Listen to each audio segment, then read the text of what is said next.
শুনছেন গল্প কথা নিবেদিত আজকের গল্প রক্তাক্ত মৃত্যু। রক্তাক্ত মৃত্যু। কাহিনী এডগার অ্যালান পো। গল্প পাঠে আমি পার্থপাল চৌধুরী। সেই সময় সমস্ত দেশ জুড়ে রক্তাক্ত মৃত্যুর প্রতিধ্বনি। দেশটা যেন ধ্বংসের মুখের খাবারের মতো গুটি গুটি পায়ে এগিয়ে চলেছে। এই রক্তাক্ত মৃত্যুটাও এক ধরনের ব্যাধি, যে ব্যাধির আক্রমণে সমস্ত জায়গা জুড়ে রক্ত বন্যা বইয়ে চলে। এই রোগের লক্ষণ হলো প্রথমে তীব্র একটা যন্ত্রণার অনুভূতি, তারপর মাথা ঘোরা, সবশেষে শরীরের প্রত্যেকটা রোমকূপ থেকে অবিরত রক্ত ঝরা। সারা শরীরটাই রক্তের দাগে ভর্তি হয়ে ওঠে। সবচেয়ে ভয়ঙ্কর ব্যাপারটা হলো এই রোগের শিকার যাতে বাইরের কোনো সাহায্য কিংবা তার পরিচিত মানুষদের কাছ থেকে কোনো রকম সহানুভূতি পেতে না পারে, তার জন্য শিকারের মুখটা আঠালো ফিতে দিয়ে আঁটা থাকে। এই শিকার ধরা থেকে তাকে শেষ করতে সময় লাগে মাত্র আধ ঘন্টা। এই আধ ঘন্টার মধ্যেই সমস্ত ঘটনাটা নিখুঁতভাবে ঘটে যায়। এই রক্তাক্ত হত্যাকাণ্ডের ফলে রাজকুমার প্রসপেরোর রাজ্যের লোক সংখ্যা প্রায় অর্ধেক হয়ে গেল। রাজকুমার প্রসপেরো খুব সুখী আর ভীষণ আমোদে ছিলেন। তাছাড়া তিনি খুব সাহসী ও বিচক্ষণ ব্যক্তিও ছিলেন। যখন দেখলেন তার রাজ্যের লোক সংখ্যা ক্রমশ কমে যাচ্ছে, তখন তিনি তার দরবারের হাজার খানেক যোদ্ধা আর অভিজাত মহিলাদের নিজের কাছে ডেকে পাঠালেন। তারপর তিনি নিজের তৈরি করা নির্জন দুর্গগুলোর মধ্যে কোনো একটাতে ওদের পাঠিয়ে দিলেন। ওদের যে দুর্গটায় পাঠানো হলো সেটা ছিল অদ্ভুত ধরনের দেখতে, যার থেকে রাজকুমারের নিজস্ব অভিজাত আর অদ্ভুত রুচির পরিচয় পাওয়া যায়। দুর্গটার চারিদিক জুড়ে ছিল উঁচু আর শক্ত দেওয়াল, আর দেয়ালটার চারদিকেই মাঝে মাঝে লোহার গেট ছিল। মানুষগুলোকে লোহার গেট দিয়ে ভিতরে ঢুকিয়ে দেবার পর দরজার বল্টুগুলো গরম করে হাতুড়ি পিটে একেবারে বন্ধ করে দেওয়া হলো। এর ফলে দুর্গের মধ্যে কোনো রকম উত্তেজনাকর ঘটনা ঘটলে কারো পক্ষেই বাইরে আসার উপায় ছিল না। আবার তেমনি কেউ ইচ্ছা করলেই ভিতরে ঢুকতে পারত না। কিন্তু দুর্গের ভেতরে সবকিছুর ব্যবস্থা ছিল। বেঁচে থাকার জন্য যা যা প্রয়োজন সব কিছুর ব্যবস্থাই ছিল। আনন্দ ফুর্তি করবার জন্য সব রকমের ব্যবস্থা এই দুর্গের ভেতর করা হয়েছিল। আনন্দ দেবার জন্য ব্যালে নর্তকী আর যন্ত্রসঙ্গীতের বাদকেরাও ছিল। তাছাড়া সঙ্গ দেবার জন্য একদল সুন্দরী রমণী ছিল, আর খাবার জন্য ঢালা ও মদের ব্যবস্থা ছিল। দুর্গের নিরাপত্তা ব্যবস্থাও ছিল খুব নিখুঁত, কোনো ভয় ছিল না। শুধু এই দুর্গে একটাই জিনিস ছিল না, তা হচ্ছে রক্তাক্ত মৃত্যু। এই রক্তাক্ত মৃত্যুর কথা বলার আগে দুর্গটার একটা বর্ণনা দিয়ে রাখি। এই দুর্গটা ছিল 7টা ঘরওয়ালা একটি রাজকীয় অট্টালিকা। এই বিরাট ঘরগুলোর সবটা এক নজরে দেখা যায় না, কারণ ঘরগুলোর দরজাগুলো ছিল অদ্ভুত ধরনের। আসলে এই রকম অসম্পূর্ণ দেখানোটাই ছিল ঘরগুলোর বৈশিষ্ট্য। 20 কিংবা 30 গজ অন্তর একটা করে বাঁক ছিল, আর এই প্রতিটি বাঁকই দেখলে কেমন রহস্যময় মনে হতো। দেওয়ালের বাম ডান দুদিকেই ঠিক মাঝখানে একটা করে লম্বাটে ধরনের ভুতুড়ে জানলা বসানো ছিল। ঘরের বাইরে ছিল টানা বারান্দা। প্রতিটি ঘরেই খোলামেলা বাতাস বয়ে যেত। প্রত্যেকটা জানালায় কাঁচ লাগানো ছিল, কিন্তু জানালার কাঁচের রঙগুলো ছিল অদ্ভুত ধরনের। প্রত্যেক ঘরের প্রতিটি সরঞ্জাম যে রঙের ছিল, সেই ঘরের জানালার কাচের রংটা ওই ঘরের সাজ সরঞ্জামের রঙের মতোই ছিল। যেমন পূর্ব দিকের প্রথম ঘরের প্রত্যেকটা সাজ সরঞ্জাম নীল রঙের ছিল, তাই ওই ঘরের জানালার কাঁচের রংটাও ছিল নীল রঙের। দ্বিতীয় ঘরটায় বেগুনি রঙের জিনিসপত্র সাজানো ছিল, তাই ঘরের জানলার কাঁচও ছিল বেগুনি রঙের। এইভাবে তৃতীয় ঘরের জানলার কাঁচের রং সবুজ, 4 নম্বর ঘরের জানলার কাঁচের রং কমলা, 5 নম্বর ঘরের জানলার কাঁচের রং সাদা, 6 নম্বর ঘরটায় জানলার কাঁচের রং ছিল ধূসর। আর পশ্চিম দিকের 7 নম্বর ঘরটার প্রতিটি সাজ সরঞ্জাম ছিল কালো রঙের। এই ঘরের কড়িকাঠ থেকে মেঝে পর্যন্ত সব কিছুই ছিল কালো, এমনকি ঝুলে থাকা পর্দাগুলো আর মেঝে বিছানো কার্পেটটাও কালো রঙের ছিল। কিন্তু এই 7 নম্বর ঘরের জানলার কাঁচের রংটা ছিল আলাদা, কালো না হয়ে লাল রং ছিল। এই লাল রংটা দেখলেই মনে হতো তাজা আর ঘন রক্তের মতো। এর 7টা ঘরের মধ্যে কোনোটাতেই কিন্তু আলোর ব্যবস্থা ছিল না, এমনকি কড়িকাঠের ঝোলানো ঝাড়বাতি কিংবা প্রদীপ কোনো কিছুরই ব্যবস্থা ছিল না। শুধু মাঝখানে কিছু সোনার অলংকার ছাদ বেয়ে নেমে এসছে ও এদিকে ওদিকে ঝুলছে, যার ফলে সব ঘরগুলোই আলোবিহীন ছিল। শুধু ঘরের বাইরে লম্বা বারান্দায় প্রতিটি জানলার ঠিক উল্টো দিকের বারান্দাতে একটা করে 3 পায়া টুল রাখা ছিল, আর এই টুলের উপর রাখা থাকতো জ্বলন্ত অঙ্গারের পাত্র। এই জ্বলন্ত অঙ্গার থেকে যে আলো বের হতো তা রঙিন জানলার কাঁচ ভেদ করে ঘরের মধ্যে যখন পড়ত, তখন প্রতিটি ঘরই কেমন রহস্যময় হয়ে উঠত, যেন একটা ভৌতিক আবহাওয়া সৃষ্টি হতো। আর এই 7টা ঘরের মধ্যে সবচেয়ে ভৌতিক পরিবেশ সৃষ্টি হতো পশ্চিম দিকের 7 নম্বর ঘরটায়। অঙ্গারের আলো যখন ওই লাল ঘন রক্তের কাঁচের জানলা ভেদ করে ঘরের মধ্যে দিয়ে কালো পর্দাগুলোয় ও মেঝে কার্পেটের উপর পড়ত, তখন সমস্ত রকমের গা ছমছম করা ভুতুড়ে পরিবেশের সৃষ্টি হতো। এই পরিবেশে যদি কেউ এই ঘরে ঢুকত, তখন তার মুখটায় একটা নিষ্ঠুর ভয়ঙ্কর ভাব ফুটে উঠত, যার জন্য এই ঘরটাকে দুর্গের সবাই এড়িয়ে চলত। খুব কম লোকই এই 7 নম্বর ঘরটায় ঢুকতে সাহস পেত। 7 নম্বর ঘরটার পশ্চিম দিকের দেওয়ালে আর একটা অদ্ভুত জিনিস রাখা ছিল, তা হচ্ছে মস্ত বড় আবলুস গাছের ঘড়ি। এই ঘড়ির পেন্ডুলামটা ছিল বিশ্রী, কেমন যেন একঘেয়ে বিশ্রী ভাবে শব্দ করে দুলতে থাকতো, ঠক ঠক ঠিক ঠিক। মিনিটের কাঁটাটা সব ঘর পাক খেয়ে যখন একটা ঘন্টা পুরো হতো, তখনই ঘড়িটার পেতলের হৃৎপিণ্ড ফুঁড়ে একটা অদ্ভুত ধরনের শব্দ বেরিয়ে আসতো। শব্দটা ছিল পরিষ্কার, জোরালো ও গম্ভীর। এই শব্দের মধ্যে একটা জাদু ছিল। যখনই শব্দটা হতো, তখন যারা বাদ্যযন্ত্রগুলো বাজাতো তারা সেসব বাজনা থামিয়ে চুপটি করে শব্দ শুনত। নাচ গান তখন সব থেমে যেত, সমস্ত কিছুই কেমন এলোমেলো হয়ে যেত। সবই যেন এই শব্দ থেকে কিছু একটা বোঝার চেষ্টা করত, আর সবাই হতবুদ্ধি হয়ে পড়ত। শব্দটা যখন ধীরে ধীরে মিলিয়ে যেত, তখন আবার সবাই সহজ ও স্বাভাবিক হয়ে উঠত, একে অন্যের দিকে তাকাতো, হাসতো, গল্প করত। ওদের এই হাসি তাকানো দেখলেই মনে হতো সবটাই ওদের ভয়ের জন্য। তারপর যখন ওরা নিজেদের মধ্যে আলোচনা করত, বলতো আবার যখন ওই শব্দটা হবে তখন আর ওরা এমনি করে বোকার মতো চুপ করে থাকবে না। কিন্তু ওদের বলাই সার হতো, যেই ঘন্টা মিনিট অর্থাৎ 3600 সেকেন্ড পরে ঘড়িটা আবার এই অদ্ভুত সুরে বেজে উঠত, তখন ওদের আগের কথা মনেই থাকতো না। আগের মতোই সব কিছু থেমে যেত, মানুষগুলো সব বোকার মতো নিশ্চুপ হয়ে যেত। ওরা সবাই কিছু একটা বুঝে ওঠার চেষ্টা করত।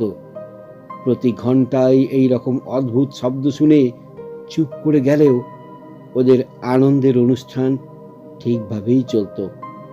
তাতে কোনো রকমের ত্রুটি ছিল না। এই 7 নম্বর ঘরের সমস্ত সাজসজ্জাগুলো রাজকুমার প্রসপেরোর রুচি অনুযায়ী ছিল। এতেই ওর অদ্ভুত ধরনের রুচির পরিচয় পাই। তাছাড়া তার পরিকল্পনা অনুযায়ী সমস্ত অনুষ্ঠানগুলোও চলত।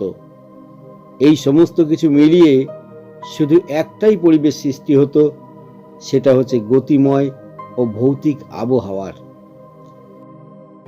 অবশ্য হারমানি দেখার পর থেকেই রাজকুমারের মাথায় এইসব অদ্ভুত অদ্ভুত পরিকল্পনাগুলো এসেছে। তাছাড়া এখানকার মানুষগুলোও সবকিছু দেখলে মনে হয় কোনো কিছু সুস্থ নয়, সব কেমন এলোমেলো, অগোছালো। নির্জন নিখুঁত নিরাপত্তা থাকায় দুর্গের মধ্যে সবাই যখন আনন্দের মধ্যে দিন কাটাচ্ছিল, এইভাবে প্রায় 5-6 মাস কেটে গেল। হঠাৎ 6 মাসের শেষ হওয়ার আগেই সেই অভিশপ্ত ব্যাধির আক্রমণ শুরু হলো। ঘটনাটা যেদিন ঘটে সেদিন রাজকুমার প্রসপেরো তার 1000 খানেক মজুরদের নিয়ে নাচ গানের আসরে আনন্দে উচ্ছ্বাসে ফেটে পড়েছিল। ঘরগুলো সব যেন ভয়াবহ হতে লাগলো। মনে হলো ঘরের রংগুলো যেন তারা চুষে চুষে খেয়ে নিচ্ছে।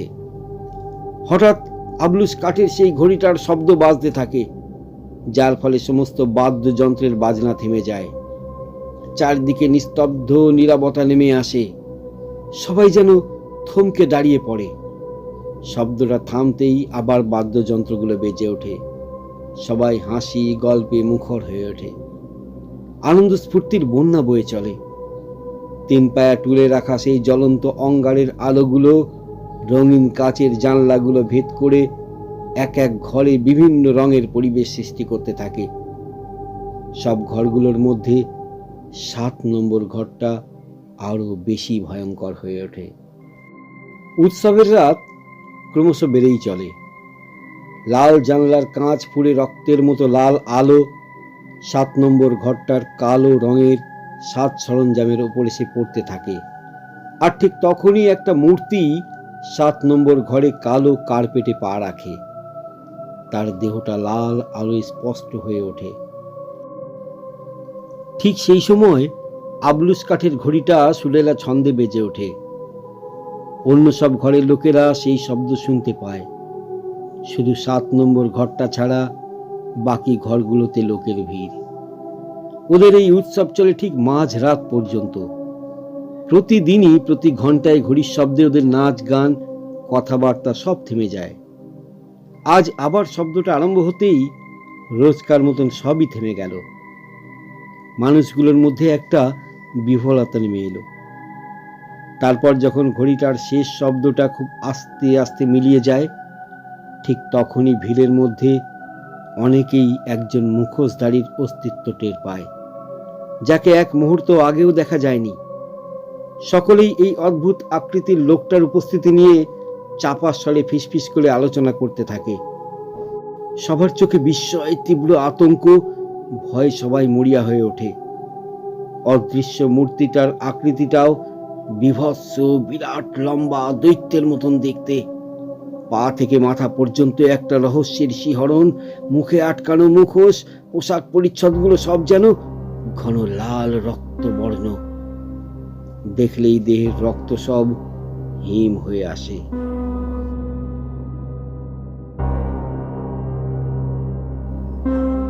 সেই সময় রাজকুমার প্রসপেরোর দৃষ্টিটা ওই ভুতুড়ে মূর্তিটার উপর গিয়ে পড়ে।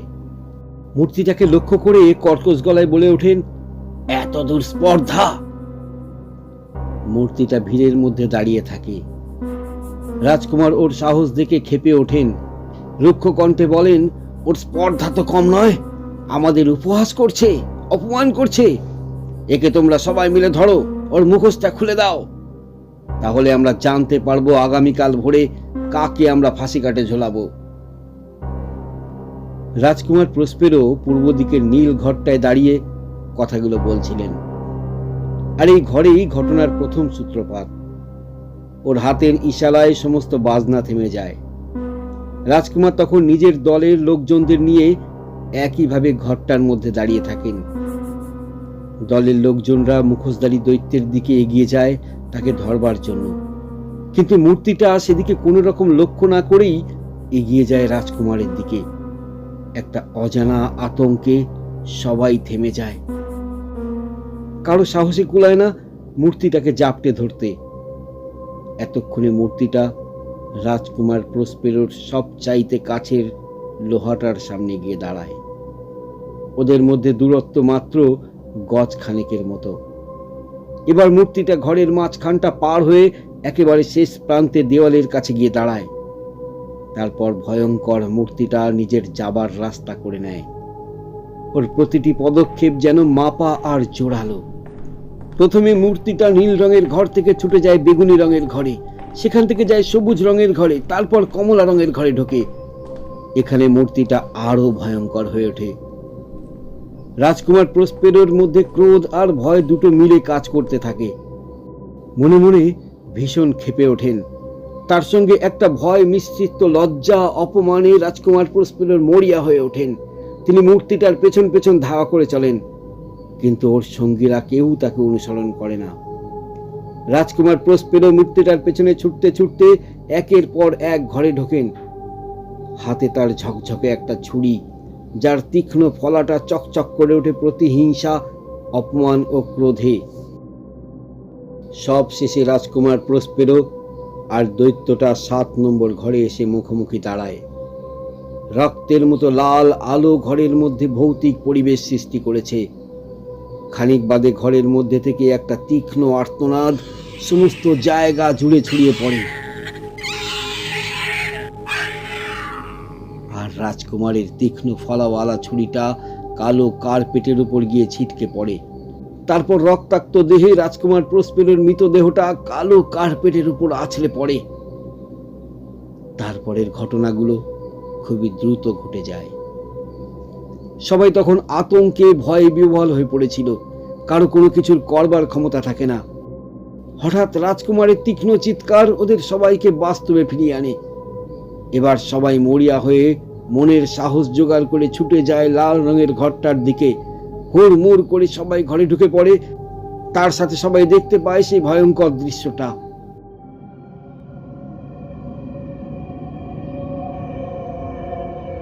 যা দেখে ওরা আতঙ্কে শিউরে ওঠে।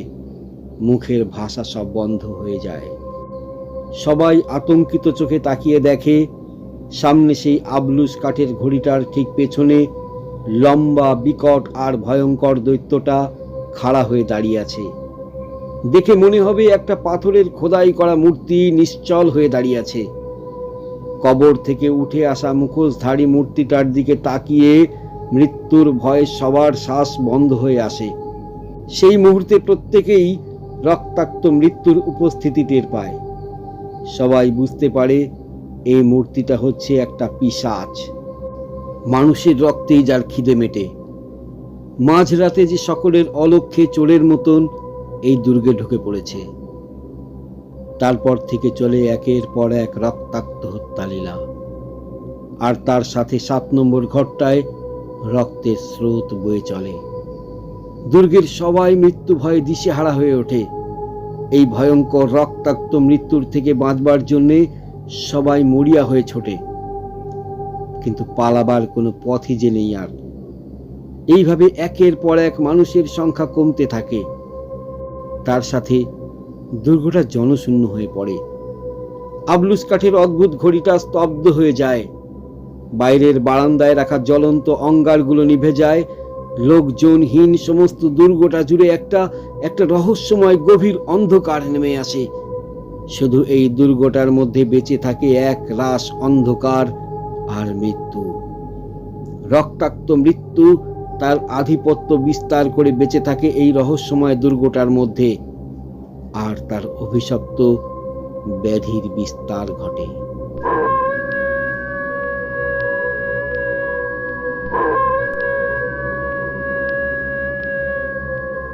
শুনলেন গল্প কথা নিবেদিত এডগার অ্যালান পো রচিত আজকের গল্প রক্তাক্ত মৃত্যু।